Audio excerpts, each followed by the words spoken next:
क्या होगा जब बुलेट प्रूफ जैकेट्स और हाईटेक सिक्योरिटी ग्रिड्स भी एक अचानक चलने वाली गोली को रोकने में नाकाम हो जाए? इजराइल के शारोन रीजन से आने वाली खबरें और उनके डरावने सीसीटीवी फुटेज हमारे सामने एक बहुत बड़ा सवाल खड़ा करते हैं। जब बॉर्डर सिक्योरिटी और चेक पोस्ट फेल हो जाए और दुश्मन सीधा आपके शहर के आम गैस स्टेशन पर खड़ा होकर फायरिंग शुरू कर दे, तो आम इंसान खुद को कहां से सेफ महसूस करेगा?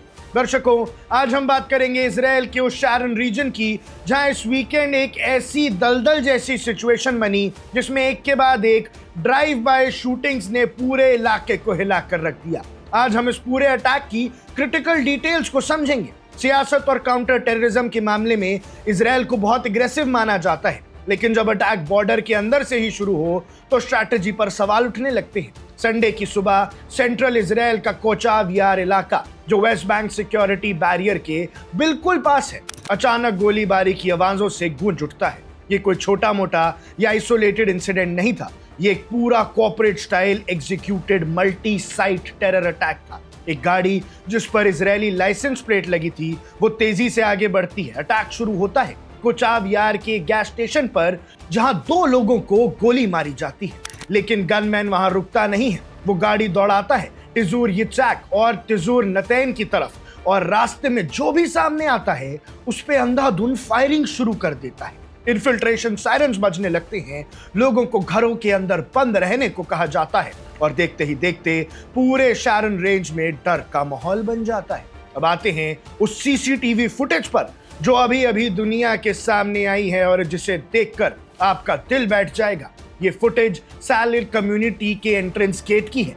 टेररिस्ट वहां अपनी गाड़ी रोकता है और सिक्योरिटी पोस्ट पर अंधाधुंध फायरिंग शुरू करता है, लेकिन वहां एक सिक्योरिटी ऑफिसर पूरे हौसले के साथ सामने आता है और गोलियों के बीच वो ऑफिसर दुश्मन के सामने खड़ा होता है और पलटकर रिटेलिएट करता है। बिल्कुल फिल्मी सीन जैसा लग रहा था भैया कि टेररिस्ट की गोलियों का जवाब एक ऑफिसर हीरो बन के दे रहा था।